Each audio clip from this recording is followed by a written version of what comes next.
अस्सलाम वालेकुम वरहमतुल्लाहि वबरकातुहू। आज हम सूरह बकरा की आयत नंबर 52 से शुरू करेंगे इंशाअल्लाह। मज़ीद वीडियो के लिए मेरे चैनल को सब्सक्राइब करें। बिस्मिल्लाहिर्रहमानिर्रहीम। फिर माफ़ किया हमने तुमको उस पर भी ताकि तुम एहसान मानो। अल्लाह ताला की रहमत बहुत वसी है। बनी इसराइल ने कितनी बड़ी गलतियां की मगर अल्लाह ने फिर भी इन्हें माफ़ कर दिया। यह आयत हमें सबक देती है कि गुनाह के बाद मायूस नहीं होना चाहिए बल्कि तौबा करके अल्लाह से माफ़ी मांगनी चाहिए। अल्लाह अपने बंदों से नाराज़ नहीं रहता। वो चाहता है कि अगर हम शुक्रगुजार बन जाएं और दोबारा सीधे रास्ते पर लौट आएं। अल्लाह की रहमत हर चीज़ पर गालिब है, बस हमें दिल से शुक्र अदा करना चाहिए।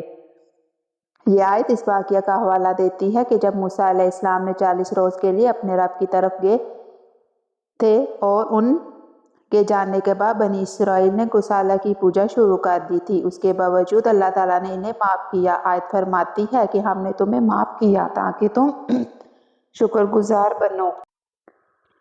उसका बुनियादी मकसद ये है कि माफ़ी सिर्फ अल्लाह ताला का करम है और वो हमें माफ़ करके हमारी शुक्रगुजारी की तरफ बुलाता है। अगर हमें माफ़ी मिल जाए तो हमें शुक्रगुजारी का जज्बा पैदा होना चाहिए। इस इम्कान की तरफ इशारा करता है कि शुक्रगुजारी पैदा हो सकती है। लफ्ज़ लअल्लकुम यह अल्लाह ताला का शक नहीं बल्कि इंसान की हालत की निशानदेही है।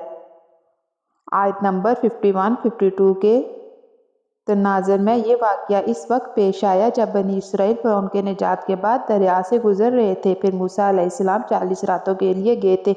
इस दौरान वो गुसाला बनाकर पूजा करने लगे थे। इस बुनियाद पर यह कहा जाता है कि आयत का शान नज़ूल इस वाक़ये की रोशनी में हुआ कि अल्लाह ताला अपनी रहमत और माफ़ी की निशानी दिखा रहा है ताकि कौम शुक्रगुजार बन जाए।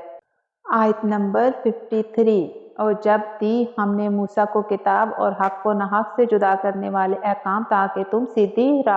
अल्लाह ताला ने हज़रत मूसा अलैहिस्सलाम को किताब तौरात दी और फुरकान यानी हक और बातिल में फ़र्क करने वाली हदायत अता की। यह आयत हमें याद दिलाती है कि हदायत सिर्फ अल्लाह के कलाम में है। जिस तरह बनी इसराइल को तौरात के ज़रिए रास्ता दिखाया गया, हमें भी कुरान के ज़रिए सच्ची हदायत मिली है। अगर हम कुरान को समझ कर अमल करें और अल्लाह हमें हर गुमराही से बचा लेता है। हमें याद रखना चाहिए कि अल्लाह ताला ने हमें हदायत की राह दिखाने के लिए इल्म शरीयत अता की है, इसलिए हमें इसका शुक्र अदा करना चाहिए। इस आयत के तहत ये सबक मिलता है कि हक और बातिल की तमीज़ करना ज़रूरी है और हमें अल्लाह की अता करदा इन नेमतों का शऊर रखना चाहिए। हमें अपनी ज़िंदगी में इस हदायत को अपनाना चाहिए, यानी सिर्फ जानना काफ़ी नहीं बल्कि इस पर अमल करना भी ज़रूरी है। आयत नंबर 54। और जब कहा मूसा ने अपनी कौम से, ऐ कौम तुमने नुकसान किया अपना ये बछड़ा बनाकर, सो अब तौबा करो अपने पैदा करने वाले की तरफ और मार डालो अपनी जान। ये बेहतर है तुम्हारे लिए तुम्हारे खालिक के नज़दीक। और फिर मुतवज्जा हुआ तुम पर, बेशक वही है माफ़ करने वाला हनायत मेहरबान। ये आयत हमें बताती है कि गुनाह के बाद शर्मिंदगी और तौबा ही निजात का रास्ता है। बनी इसराइल ने बछड़े की इबादत करके बड़ा गुनाह किया मगर जब सच्चे दिल से तौबा की तो अल्लाह ने इनकी तौबा कबूल कर ली। अल्लाह ताला बहुत मेहरबान है, वो चाहता है कि हम गलती के बाद वापस इसकी तरफ लौट आएं। अगर नीयत सच्ची हो तो अल्लाह हर गुनाह माफ़ कर देता है। अल्लाह ताला की नाफरमानी इंसान को हिलाक के दहाने पर ले जाती है, लेकिन तौबा का दरवाज़ा हमेशा खुला रहता है। आज हम देखेंगे जब बनी इसराइल ने बछड़े की पूजा करके शिर्क किया तब अल्लाह ने उनसे कैसी तौबा करवाई और इस वाक़ये से हमें क्या सबक मिलता है। ये है सूरह बकरा की आयत नंबर 54। एक इबरत अंगेज़ और उम्मीद बरा पैगाम। जब हज़रत मूसा अलैहिस्सलाम कोहे तूर पर गए,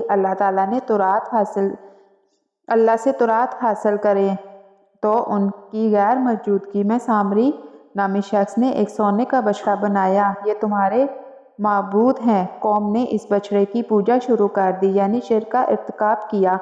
जब हज़रत मूसा अलैहिस्सलाम वापस आए और ये मंजर देखा तो सख्त नाराज़ हुए। उन्होंने तौरात की तख्तियाँ फेंक दी और अपने भाई हारून का गर्बयान पकड़ा क्योंकि वो कौम की निगरानी कर रहे थे। इसके बाद अल्लाह ताला ने हज़रत मूसा अलैहिस्सलाम کو وحی کے ذریعے بتایا کہ قوم سے کہو اگر تم سچے دل سے توبہ کرنا چاہتے ہو تو اپنے ان گناہ گار بھائیوں کو قتل کرو تاکہ تمہاری توبہ قبول ہو۔ چنانچہ جنہوں نے بچڑے کی پوجا کی تھی انہیں ان لوگوں نے قتل کیا جنہوں نے شرک نہیں کیا تھا، اللہ نے اس قربانی کے بعد ان کی توبہ قبول کر لی۔ تم نے اپنی جانوں پر ظلم کیا، شرک سب سے بڑا ظلم ہے۔ بندہ اپنے خالق کو چھوڑ کر مخلوق کے آگے جھک جاتا ہے، اپنے خالق کی طرف رجوع کرو۔ اللہ نے انہیں بتایا کہ توبہ صرف زبان سے نہیں بلکہ عملی قربانی کے ساتھ ہونی چاہیے۔ اپنی جانوں کو قتل کرو مطلب جو شرک کر چکے ہیں وہ اپنی جان دے کر توبہ کریں، یہ ان کے لیے ایک سخت مگر پاکیزہ آزمائش تھی۔ اللہ تعالیٰ نے تمہاری توبہ قبول کر لی۔ جب انہوں نے یہ قربانی دی تو اللہ تعالیٰ نے ان سب کی توبہ قبول فرمائی، بے شک وہی توبہ قبول کرنے والا ہے، نہایت مہربان ہے۔ اللہ تعالیٰ بندے کی توبہ کو چاہتا ہے کہ وہ خوش ہوتا ہے جب بندہ گناہ چھوڑ کر اس کی طرف لوٹ آتا ہے۔ توبہ کے بغیر زندگی اندھیری ہے، اللہ کی طرف پلٹنا ہی دلوں کی روشنی ہے۔ شرک سب سے بڑا گناہ ہے مگر اللہ معاف کر دیتا ہے اگر بندہ توبہ کرے۔ سچی توبہ صرف زبان سے نہیں عمل سے ثابت ہوتی ہے۔ اللہ کی رحمت ہر چیز سے زیادہ وسیع ہے، اگر بنی اسرائیل جیسے لوگ معاف ہو گئے تو ہم کیوں نہیں ہو سکتے۔ توبہ کے لیے قربانی دینی پڑتی ہے، خواہ وہ نفس کی ہو خواہ دنیا کی۔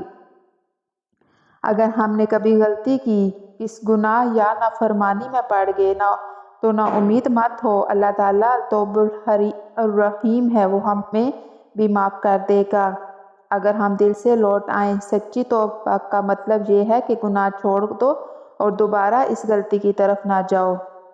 یہ آیت ہمیں سکھاتی ہے کہ اللہ تعالیٰ کی رحمت بہت وسیع ہے، اگر وہ بچڑے کی پوجا کرنے والے کو معاف کر سکتا ہے تو وہ ہمیں بھی معاف کر سکتا ہے، بشرط یہ ہے کہ ہم اپنی غلطیوں پر شرمندہ ہوں، دل سے توبہ کریں اور عمل سے شکر گزار بنیں، بے شک وہی توبہ قبول کرنے والا نہایت مہربان ہے۔ اگر آپ کو میری یہ ویڈیو پسند آئی ہے تو ضرور چینل کو سبسکرائب کریں۔ انشاءاللہ اگلی ویڈیو کے ساتھ ملاقات ہوگی، تب تک کے لیے اللہ حافظ۔